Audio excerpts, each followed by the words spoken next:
Hey guys, it's Jen. Welcome back to the farm. I'm probably gonna just do an abbreviated version of a garden tour today. It is August 15th, I think, and I've been doing a garden tour mid-month for the last few months, so I just wanted to kind of continue and update. Of course, some things that I hope to update you on from last month haven't happened, like the resurrection lilies bloomed and died in between here. So you don't really get to see that, and some things in the garden have changed, but it's nothing in the orchard's really changed. Sweet corn's starting to die out. Raspberry bushes aren't doing anything. So I'm just gonna show you the garden and what's going on here, and it's kind of an interesting day. I can't decide if it's misting or raining. I'm sure you can see the clouds behind me, and it's definitely tolerable. It's not 120 degrees like last time. And some things are just really pretty in the rain. I don't know if you guys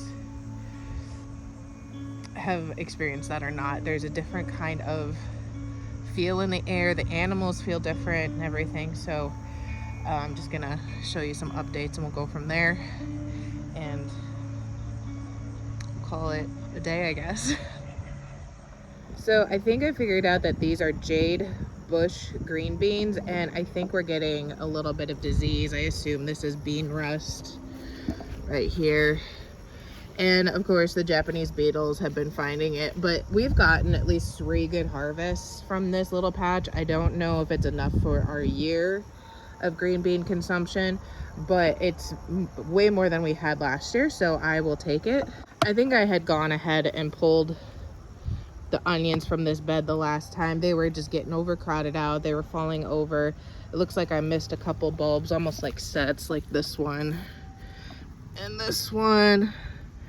This one, I might take those in the house and chop them up for something. I left the red onions, but honestly, they aren't doing anything. I need to pull them out along with some of those weeds. And right here, I thought I had a gourd. It ended up being a baby orange pumpkin, those little tiny pumpkins, and I probably pulled like 30 of those pumpkins off and just put them in a wagon outside for now. They might rot before it's really fall decorating season. So all of the rest of this that you see is from our pumpkin tower here, and lo and behold, this tower where I thought everything had rotted and died did start to have some sprouts. So we will probably harvest this once things start dying back. All the volunteer potatoes over there, I never did get dug up. I just never had the time or energy, and it got super hot. So I'm leaving them for now. Bugs are getting them, but bonus potatoes maybe. I'm also working on a bean video, and these are kidney beans, and as you can see, some of these are dying back and drying out. We had so much humidity and heat just because of where we are. We're in about zone 5A, that some of these were getting kind of moldy. Like this is not nearly as bad as some of the others, the spots there. So I did pick a bunch, take them in the house. I'm probably gonna pick another bunch here shortly just to keep them off the ground and hopefully reduce the amount of mold. I think these are black beans. I think that's what I figured out, is these are black beans. I have black beans that will probably last us for most of the year, probably not all the year. So maybe these will either be enough for seed stock next year, or maybe I'll try canning or something. I did can some, which will be in the bean video, I think. But they did not germinate well, but I also didn't plant them very well. So there's just a few plants, but they are pretty prolific. And I believe they're black Valentine bush beans, and I have saved seeds the last couple of years, so they have kind of acclimatized to our little microclimate, but it won't be as much as I'd hoped.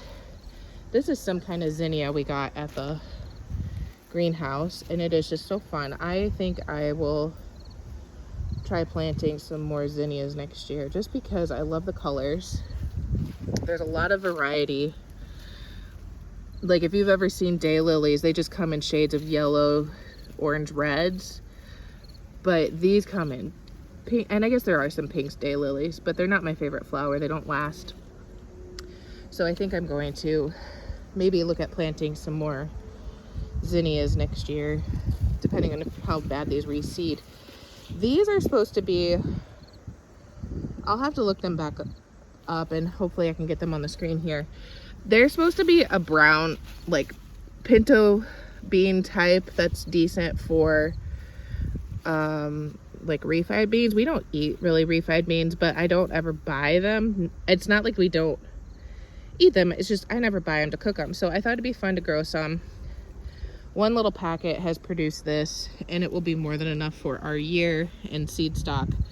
So I'm pretty happy with it. I thought they were a bush variety, but as you can see, they are vining, so that didn't really work out as planned.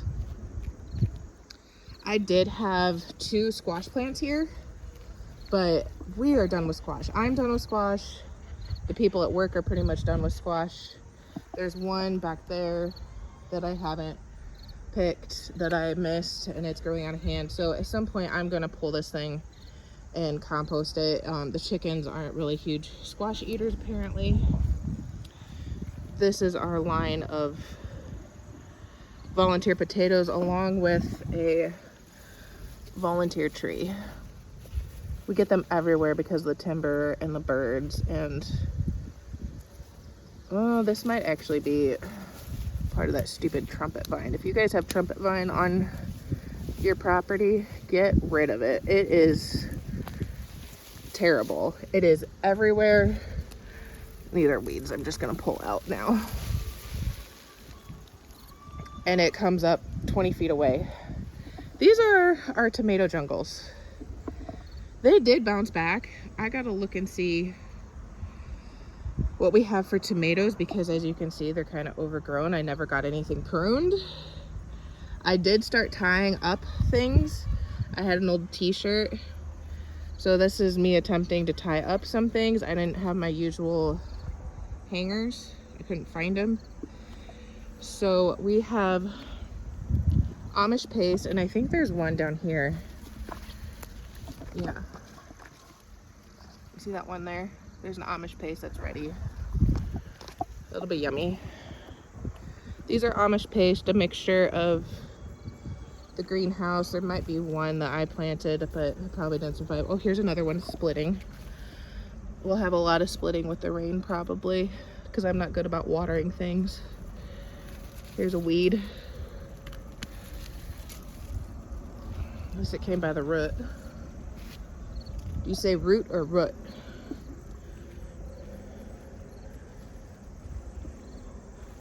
This tomato, let's see if this is the tag for it.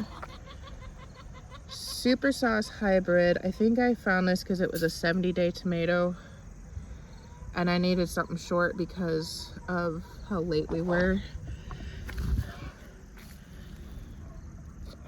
That could be this one, because they're so overgrown.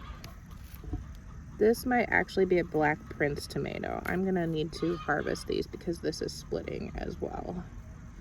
I don't mind split tomatoes, but they definitely don't last as long, and I have a severe gnat and ant problem in my house right now. These should be more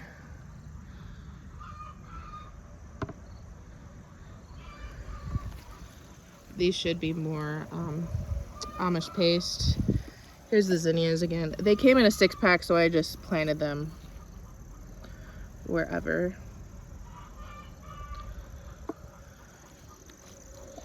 This was supposed to be my pepper area, and the bunnies ate them and the weeds took over. So I have one pepper plant here, and then I have something here that looks like it needs harvested. But I like it when they get some more color, like this red one. We'll pull this one. And that looks like it's been chewed on by something, so that's not much of a pepper. This pepper in particular is a hot pepper. It's a Santa Fe Grande. I really liked them a couple years ago when I made hot pepper jelly for them. And if you haven't watched any of my other videos, I do like more unique items. I don't want just your regular jalapeno. There are hundreds of varieties of peppers, and I'm not a super hot pepper person, but I like to try something different. I like the color. I don't like green bell peppers, which is why I kind of steered away from the jalapenos too. And I know they can change color, but it just wasn't my jam. So I tried the Santa Fe Grande. I really liked it. It wasn't insanely hot. I think it's supposed to be a little bit higher Scoville, but I'm sure it depends on where you're located and your growing conditions and everything like that. And if you're wondering what this is our popcorn. It's some kind of butter popcorn thing that I got from Baker Creek. It is an heirloom variety. I think we are getting some pest pressure here. Yeah, there's some bugs in here. But that's really kind of the nature of the beast when you go heirloom. Everybody's anti-GMO, anti-big crop corporation, anti-Roundup, and I understand that. I respect that. That is your decision. But you can't beat the pest pressure. I don't have time to spray for anything. I don't have time for much of anything with the life that we have, which is fine. So I just let this go. We'll see what harvest we get. This was for fun. And once again, as long as it didn't cross-pollinate with the field corn or our sweet corn, which the field corn we have back here, it could cross-pollinate that far. Just so you're aware, we'll have seed stock and we'll try some popcorn. If we like it, we can replant the seed stock. I might order a different kind just for fun. We don't eat a ton of popcorn, but once again, it's just not something I buy. But I'm sure gonna start getting into movie nights, going into winter, and Ellie's getting a little older, so it'll be fun to have our own popcorn available when we need it or want it. And then here are these zinnias again. They're just so fun. I've never grown zinnias. And then they start to get bushier the more they flower out, but they start like this. And then they gradually turn into this. And that's just fun to me. I like that. If you're wondering about our watermelon, I'm pretty sure it died. I'm not gonna bother with it. It's not gonna produce anything. I need to move that flag and mow these weeds off because they're really starting to go to seed. I can't remember. I think this is pigweed. I'm not sure if anybody really answered me, but I think this is pigweed. This is lamb's quarter. People eat lamb's quarters, but no. I'm not eating lamb's quarters. There are way better things and way more things out there to eat. Oh, here's something fun. That, my friends, I can't say I'll never eat it. I really don't want to eat it, but I eat mushrooms, so I shouldn't be totally anti crazy word that I can't pronounce. It's basically corn fungus, corn mushroom. I hear it tastes like a corny mushroom. It's considered a delicacy in some areas. We have some Hispanics that really enjoy it. I have not tried it. I hear it's really good on salads, just frying it up in some oil and garlic probably. Did not realize that was there. I might need to post that for somebody to come and get if they really want it, because I don't think. I don't know. I don't. Comment below if you've tried it, if you like it, how you like it, and we'll go from there. Some years we have way more of that than others.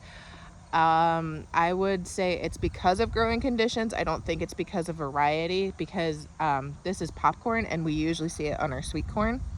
So I'm kind of surprised it's here. But let me know your thoughts on the big, crazy, unpronounceable word. It's like something like patchouli or something. I don't know. I'm not sure. These things are what are called Black Prince tomatoes, and I'm going to pull this one. This isn't the full color that it's supposed to be. It's still pretty green, but I'm going to take it in the house and let it ripen. I grew these a couple years ago and really liked them, but it's been a couple years, so I can't remember everything about them. I think they were a little fleshy, and that was one reason. Another reason, they get like the purpley hue. They grew really well for me, and I figured I would be in full salsa tomato product season by now, but never. Like, I don't know if it's just my timing, if it's my microclimate. I do not get into tomato season until, I want to say, late August. And it's really nerve-wracking because I know all you more southern states, like, you've been in the thick of it for a long time. Some of you more veteran gardeners have probably been in it for a long time, but I just am not. And if you don't understand microclimates, I mentioned earlier that I am zone 5B, and my in-laws live about 1.5 miles that way, and my parents live 2.5 miles that way. We seem to hit spring about a week, 10 days after they do. My flowers bloom sometimes 2 weeks later, especially my parents. They have a much hotter area for some reason. Part of it's probably because of the timber and the tree cover that we have here. It's a more northwesterly tree cover, but we do get hit with snow in winter and everything. But for some reason, we just have been 1 to 2 weeks behind them, and it is super bizarre to me. Like I said, our flowers bloom later, my tomatoes and everything go later. And so your microclimate, long story short, your microclimate is a climate where you are specific to where you are. So even though I'm in 5B, that's a broad spectrum considering that I'm a week behind everybody. If my last frost date for 5B says May 1st, I don't plant before May 10th or 15th even, because I know I've been hit by frost.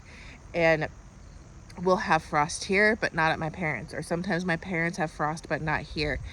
And it's just it's your unique place, specifically your place. You can have a climate encompass an entire continent, or at least an area. The Midwest, hot, humid, total different heat and humidity from the Southeast, totally different humidity from the Southwest. I've been in California. They thought it was so hot and we could breathe.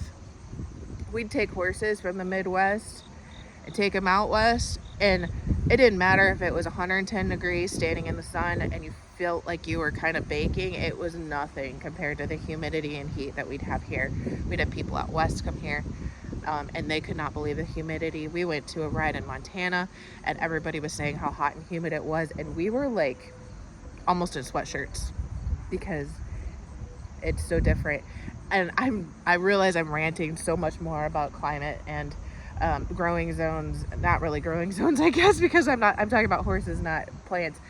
But your microclimate can be totally different from the person down the road, and it's only after time and observation that you're going to be able to recognize that and adjust appropriately. You might not be able to plant your beans at the same time as the neighbor. You might plant early, you might plant late, and like I said, trial and error and watching your zones, and more so watching your yard and your garden. All right, this little disastrous corner of the world. I tried drying chives in my dehydrator. It did not work. They just turned brown and like straw. Somebody suggested the oven. I might try it in my dehydrator because my down button on my oven doesn't work, and I can't get my oven lower than 350 degrees at this point.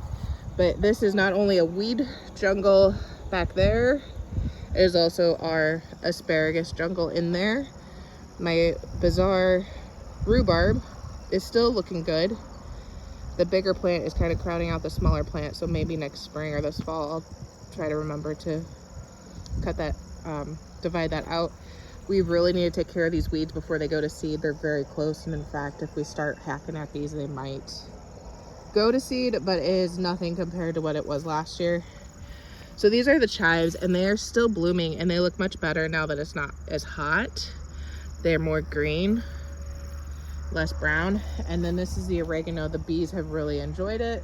We do have a neighbor with honeybees, so they are up here all the time, which is really nice.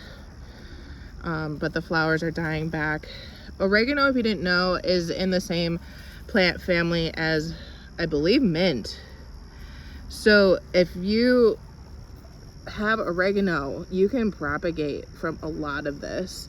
I wouldn't harvest the stems of this. I might not even harvest the leaves at this point. I really prefer to harvest oregano in the spring when it's more tender and not as woody like this. But I am set for oregano for the year, so I don't think I'm gonna need any anyway. I just let it hang out. If it wants to spread, it can, but it's not nearly as invasive as a regular mint, which, even though we killed the mint by what some would consider terrible means, aka Roundup, I still find the mint in various places. And I'll show you where it was.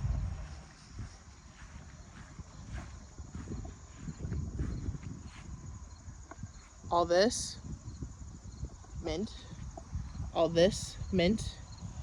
I do have weeds that pop up here. But I covered it with cardboard and straw, so that's why there's nothing here now. I understand why people are scared of Roundup, why they don't like Roundup. I understand that studies show that it can cause severe complications. I am not an expert on that. I get that. But used appropriately, I'm not scared of it. Once again, I am a you do you, this is us channel, especially in cases like this, canning, controversial subjects. You can have your opinion. I don't care. I'm entitled to mine as well. But we did Roundup it because it was just getting out of control. I had 4 different kinds of mint. I don't use mint. I just wanted to grow herbs, and I decided it was great to grow regular mint, spearmint, peppermint, and lemon balm. Lemon balm's in the same family. And I know they're great medicinal herbs. I would take them to the farmer's market and nobody would want them. So it really wasn't worth my garden space anymore if I wasn't using them, and if nobody else was going to use them. They wouldn't usually even want the plant themselves, and they can be pretty invasive. So what a downer to the end of our garden tour. We do have a very small garden. I am trying to realize the fact that I only have so much time for things.